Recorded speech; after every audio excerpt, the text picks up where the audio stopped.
A paz de Deus, de nosso Salvador, Jesus Cristo a todos. Sejam todos muito bem-vindos a mais um devocional aqui do meu canal, para a honra e glória do Senhor Jesus Cristo. Hoje nós vamos estudar o livro de 1 Samuel, capítulo 6.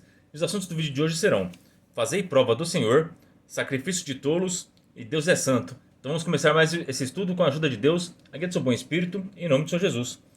Verso 1. Havendo, pois, estado a arca do Senhor na terra dos filisteus 7 meses, os filisteus clamaram os sacerdotes e os adivinhadores, dizendo: Que faremos nós da arca do Senhor? Fazei-nos saber como a tornaremos a enviar a seu lugar.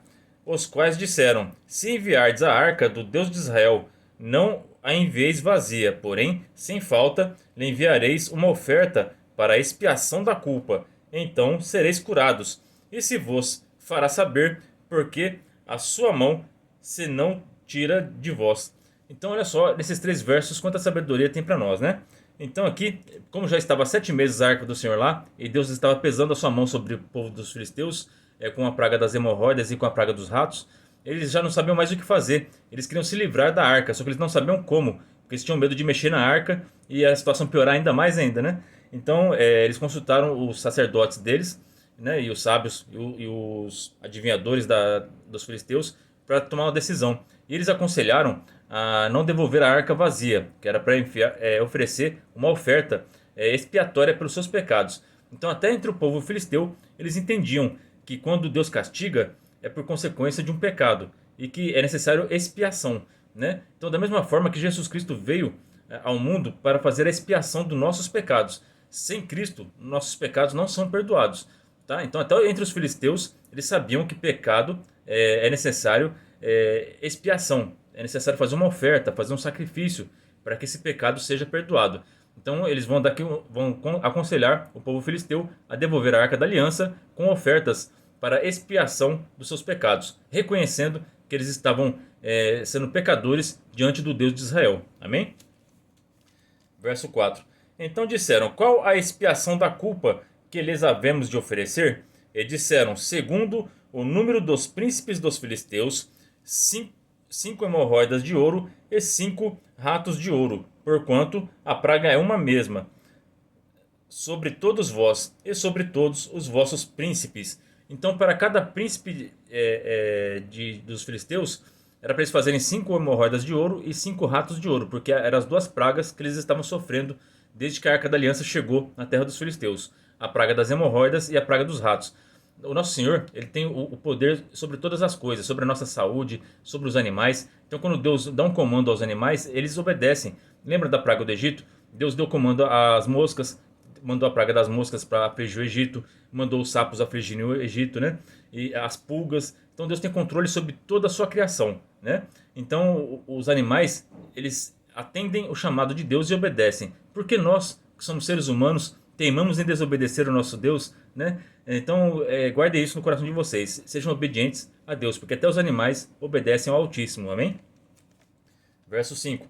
Fazei, pois, umas imagens de vossas hemorroidas e as imagens dos vossos ratos, que andam destruindo a terra, e dai glória ao Deus de Israel. Olha só o que os sacerdotes estão pedindo para o povo dos filisteus fazer. Além deles reconhecerem que estavam errados, eles tinham que fazer uma oferta para expiação do pecado e dar glória ao Deus de Israel. Santo é Deus. Imagina a vergonha que o povo filisteu teve, que eles estão reconhecendo que o Deus de Israel é o Deus verdadeiro e que o deles não tinha poder nenhum para poder livrar ele dessas pragas. Amém? Então, quando está escrito na palavra que toda boca confessará que Jesus é Deus, aqui os filisteus estão confessando que o Deus de Israel é o Deus verdadeiro, é o Deus vivo, né? Somente ele é Deus. O resto são entidades malignas que enganam a humanidade, né? Porventura, aliviará a sua mão de cima de vós, e de cima do vosso Deus, e de cima da vossa terra. Porque, pois, endurecereis o vosso coração como os egípcios, e Faraó endureceram o seu coração? Porventura, depois de os haver tratado tão mal, os não deixaram ir, e eles não se foram? Olha só a sabedoria desses sacerdotes aqui dos filisteus. Eles aprendem com os erros dos outros, né? É muito importante a gente aprender com observar. Leitura é muito importante. Com certeza eles ficaram sabendo pelas tradições orais tudo o que aconteceu lá no Egito. e deixaram registrado, né, para que eles sempre saibam como lidar nessas situações. Então, como eles estavam sendo afligidos, igual o Egito estava sendo afligido naquela época, eles falaram: opa, não vamos cometer o mesmo erro do faraó não, né? Não vamos endurecer o nosso coração não, pelo contrário, vamos nos arrepender, vamos dar ofertas ao Senhor de expiação do nosso pecado e vamos dar glória ao Deus de Israel, né? Então eles se renderam ao Deus de Israel aqui e mesmo eles não deixando de adorar as imagens, deixando de adorar os deuses deles, eles reconheceram que o Deus vivo é o Deus supremo, não existe outro Deus além dele, né? Que o Deus Dagon deles não pôde fazer nada contra o Deus de Israel, né?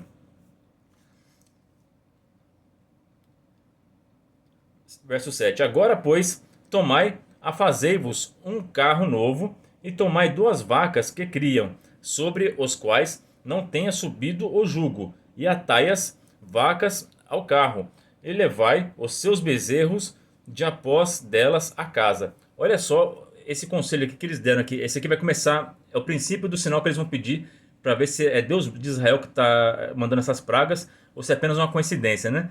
Então, olha como isso aqui é difícil que eles estão pedindo aqui, esse sinal aqui, né? Então eles pegaram 2 vacas que nunca trabalharam, né? Ou seja, elas não tinham nenhum caminho decorado, né? Porque quando a vaca, quem está no campo, né? Você acostuma a levar ela para pastar e trazer. Quando você faz isso já faz um tempo, né? Ela guarda esse local, né? Então às vezes você não precisa nem levar ela, conduzir ela até lá, né? Às vezes você vai procurar, ela já está lá naquele caminho que você levou para lá, porque ela guardou na mente, né? Os animais são inteligentes, eles guardam o que a gente ensina para eles, né? Então essas 2 vacas elas não podiam ter trabalhado, não podia ter ido para nenhum lugar, elas não têm nenhuma memória na cabeça. 2 vacas que nunca saíram daquelas terras, amém? E elas tinham que ter cria nova, ou seja, elas iam ter por instinto de ficar na terra, porque as suas crias estavam lá, elas tinham que amamentar as suas crias, né? Então, pelo instinto, elas não iriam a nenhuma outra terra, elas ficariam próximo dos seus bezerros, né? Da sua cria. Então aqui vocês vão ver o tamanho do milagre que vai acontecer aqui, tá bom? Então, tomai a arca do Senhor e ponde-a sobre o carro e metei num cofre ao seu lado as figuras de ouro que lhe haveis de oferecer em expiação da culpa, e assim a enviareis para que se vá. Vede então se subir pelo caminho do seu termo a Bet-Semes, foi ele que nos fez este grande mal. E se não subirem, que não nos tocou a sua mão, e que isto nos sucedeu por acaso, né? Então o cenário é esse. Se essas 2 vacas que nunca trabalharam, nunca fizeram nenhum outro caminho, que apenas ficaram nas suas terras, né? E tinham cria, que pelo instinto elas não iam se afastar da sua cria. Eles prenderam as crias dela lá, os filhotes das 2 vacas. Então, pela lógica, pelo instinto, né? E por quem convive, naquele tempo não tinha televisão, não tinha internet, então eles observavam bastante a natureza. E eles sabiam que aquelas vacas era impossível elas saírem de lá, porque elas iam cuidar dos seus filhotes. Elas queriam ficar perto dos seus filhos, né? Não ir para outro caminho. Então, se as 2 vacas deixassem os seus filhotes e levassem a arca na direção da terra de Israel, era porque Deus que estava castigando eles. Agora, se as 2 vacas permanecessem, é porque tudo isso aí era obra do acaso, né? Santo Deus. Então vamos ver o que vai acontecer? Verso 10. E assim fizeram aqueles homens, e tomaram 2 vacas que criavam, e as ataram ao carro, e aos seus bezerros encerraram em casa. E puseram a arca do Senhor sobre o carro, como também o cofre, com os ratos de ouro e com as imagens das suas hemorroidas. Então as vacas se encaminharam diretamente pelo caminho de Bet-Semes e seguiam o mesmo caminho, andando e berrando, sem se desviarem nem para a direita nem para a esquerda. E os príncipes dos filisteus foram atrás delas até ao termo de Bet-Semes. Então os príncipes lá dos filisteus, eles foram observando esse incrível milagre, que elas deixaram seus filhotes, deixou o instinto e foram até a terra de Bet-Semes, onde estava o povo de Israel. E eles não se desviaram nem um momento, nem para a esquerda, nem para a direita. Seguiram um caminho direto, os quais os sacerdotes fizeram prova do Senhor, se era realmente ele. Deus mandou um anjo lá e guiou aquelas vacas até a terra do povo de Israel. Santo é Jesus Cristo. Vocês lembram da palavra do Balaão, que a jumentinha ela viu os anjos, né, e ela parava né? E o Balaão batia nela para ela andar, só que ela não ia, porque ela viu o anjo do Senhor com a espada na mão, né? E ela não andava. Os animais, eles veem o mundo espiritual. Eu tenho a certeza absoluta que Deus enviou um anjo, e esse anjo guiou essas duas vacas até esse local. Porque para essas duas vacas terem deixado as suas crias e seguir um caminho que elas nunca seguiram, e exatamente o caminho do caminho de Israel, só sendo guiados por Deus. Amém? Então isso aqui fica muito claro para quem está acompanhando a leitura da palavra desde o princípio, desde o Gênesis. Isso aqui é muito óbvio que isso aconteceu, tá bom? Não é nada, a gente não fica surpreso com essas coisas, né? Deus é poderoso e faz milagres o tempo todo. E andavam os de Bet-Semes fazendo a cega do trigo no vale, e levantando os seus olhos, e viram a arca, e vendo-a, se alegraram. Então aqui eles viram a arca e se alegraram, porque já fazia mais de 7 meses que eles tinham perdido a arca da aliança, né? Que estava com os filisteus. Verso 14. E o carro veio ao campo de Josué, o Bet-Semita, e parou ali. E ali estava uma grande pedra, e fenderam a madeira do carro, e ofereceram as vacas ao Senhor em holocausto. Aqui eles ofereceram as vaquinhas que cumpriram a missão delas em holocausto, né? E tinha uma grande pedra lá, então eles aproveitaram aquela grande pedra para fazer um altar. Só que a gente vai ver, essa aqui agora a gente vai começar a entrar no assunto da oferta dos tolos, né? Porque Deus não quer nosso sacrifício, Deus quer nossa obediência. A gente vai ver que Deus não aceitou essa oferta deles aqui e vai castigar o povo de Israel, porque eles estavam totalmente na idolatria. A gente vai ver isso no próximo capítulo, o pecado deles aqui, tá bom? E os levitas desceram a arca do Senhor, como também o cofre que estava junto a ela, em que estavam as obras de ouro, e puseram-nos sobre aquele grande pedra. E os homens de Bet-Semes ofereceram holocaustos e sacrificaram sacrifícios ao Senhor no mesmo dia. E vendo aquilo, os 5 príncipes dos filisteus voltaram para Ecrom no mesmo dia. Então eles viram, opa, nos livramos da arca, né? Agora vamos voltar para nossa terra, ver se ficou tudo bem lá, né? Provavelmente Deus libertou o povo daquela aflição, e agora ele vai começar a afligir o povo de Israel, porque eles também estão em pecado, né? Como a gente viu nos vídeos passados, onde há luz, não há trevas, né?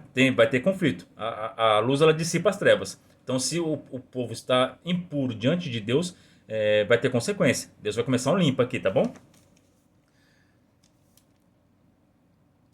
Estas, pois, são as hemorroidas de ouro que enviaram os filisteus ao Senhor, em expiação da culpa, por Asdod, uma por Gaza, outra por Asquelon, outra por Gate, outra, e por Ecrom, outra. Como também os ratos de ouro, segundo o número de todas as cidades dos filisteus, pertencentes aos 5 príncipes destas cidades fortes, até as aldeias, e até Abel, a grande pedra sobre a qual puseram a arca do Senhor, que ainda está até o dia de hoje no campo de Josué, o Bet-Semita. Então eles deram o nome para aquela rocha, aquela grande rocha, aquele altar que eles fizeram para sacrificar as vacas, de Abel, né? E olha que ironia, né? No Gênesis, quando a gente estudou Gênesis, quando o Abel ofereceu um holocausto, eu acho que é por isso que eles deram essa homenagem aqui, colocaram o nome de Abel, porque quando o Abel ofereceu o holocausto, Deus aceitou, porque ele subiu como um aroma suave diante de Deus, né? E quando Caim fez o holocausto, Deus não aceitou, né? Vamos ver se Deus aceitou esse holocausto que eles fizeram aqui, né? Esse holocausto desse povo idólatra aqui vai subir igual o de Abel? Não vai, né? Subiu igual de Caim, porque Deus, ele não vê a oferta. Não importa você dar milhões de dízimo, se você pratica o pecado constantemente, você não se arrepende. Se o seu coração está cheio de maldade. O Caim, quando ele ofereceu um holocausto ao Senhor, ele estava planejando matar o irmão. Você acha que Deus vai aceitar uma oferta dessa? Nunca. Né? A oferta de assassino, nunca. Deus não aceita, tá certo? Primeiro se arrepende, põe sua casa em ordem, igual Deus falou para Caim. Né? Caim, se você se arrepender desse mal, eu vou aceitar a tua oferta. Mas não, ele no outro dia matou o irmão. Né? Então é triste isso. Então que na sua oferta, se você levar 2 moedinhas para a igreja, igual a oferta da viúva, que Jesus Cristo elogiou ela, porque ela dava tudo que ela tinha, né, e com fé e com o coração puro, naquele sentimento de dar o melhor para o Senhor, isso engrandeceu, ela foi exaltada. Mas aqueles que faziam ofertas ou só para se amostrar, ou só por costume, e não tem transformação, mudança de vida, essas ofertas Deus não aceita, tá bom? Verso 19. E feriu o Senhor os homens de Bet-Semes, porquanto olharam para dentro da arca do Senhor, até ferir do povo 50.070 homens. Então o povo se entristeceu, porquanto o Senhor fizera tão grande estrago entre o povo. Então, além deles estarem em idolatria, como a gente vai ver no capítulo anterior, né, que Samuel vai ter que chamar eles para arrependimento, aí depois vão fazer outra oferta e Deus vai aceitar, porque eles se arrependeram, né? Mas aqui eles estavam em pecado, né? Então, além de fazer ofertas de tolos, eles ainda abriram a Arca da Aliança, coisa que só o sumo sacerdote poderia fazer, né? Então, eles foram desobedientes ao máximo aqui. Então, Deus castigou, né? Deus é santo, Deus não é qualquer coisa, né? Então, eles vão reconhecer que Deus é santo e que eles não estão em santidade para poder estar diante dele. Então, depois no capítulo que vem, eles vão chamar um homem que está em santidade, que é Samuel. Aí Deus vai aceitar que mexa na Arca da Aliança e vai ensinar eles a se arrependerem. Aí as coisas vão começar a dar certo, né? Mas por aqui estava tudo dando errado, porque eles estavam no pecado e não se arrependiam, né? Os filisteus se arrependeram e o povo de Deus aqui não estava arrependido. Santo Deus. Então é misericórdia, é necessário arrependimento para Deus aceitar as nossas orações e nossas ofertas, tá bom?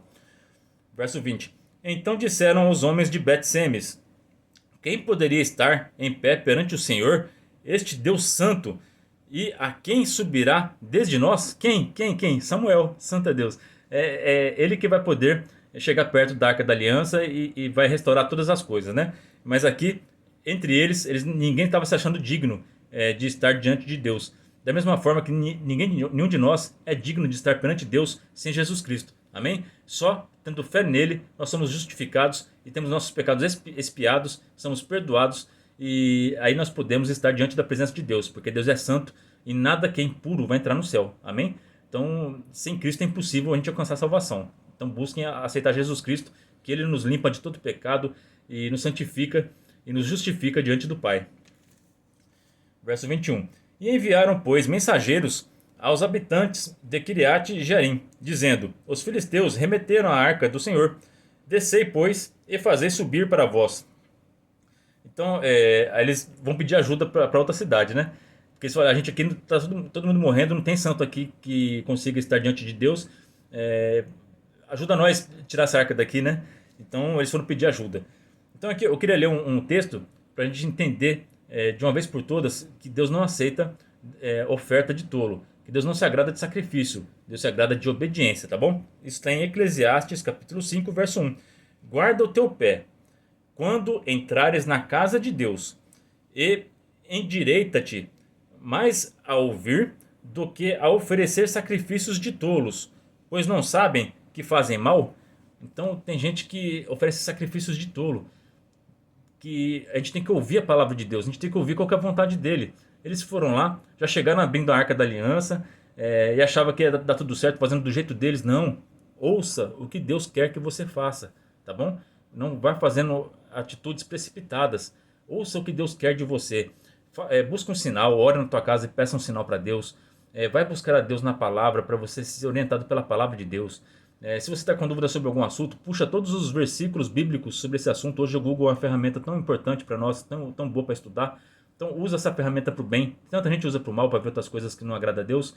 Use para você tirar suas dúvidas, para você ser direcionado por Deus. Amém? Então essa é a palavra para nós hoje. Não ofereça sacrifício de tolos. Nosso Deus é santo, Ele é todo poderoso e somente por Cristo nós somos santificados e justificados diante do Pai. E que esse Deus maravilhoso possa trazer bênção na vida de vocês, que não traga aflições, porque se nós estivermos em pecado e querer fazer algo para agradar esse Deus e não se arrepender, não vai ter serventia nenhuma, né? Então a lição principal do capítulo de hoje, do próximo, da Bíblia inteira é arrependimento, tá? Arrependimento, clama aos pés do Senhor Jesus Cristo e ele vai ser ele é poderosíssimo para perdoar pecado e trazer a salvação para nós e nos guiar pelos caminhos santos que agradam esse Deus santo que nós servimos. Amém? Deus abençoe a vida de todos vocês. Ora a Deus por mim e pela minha família. E que Deus seja sempre hoje eternamente louvado. Em nome de Jesus Cristo, que vive e reina para todo sempre. Amém.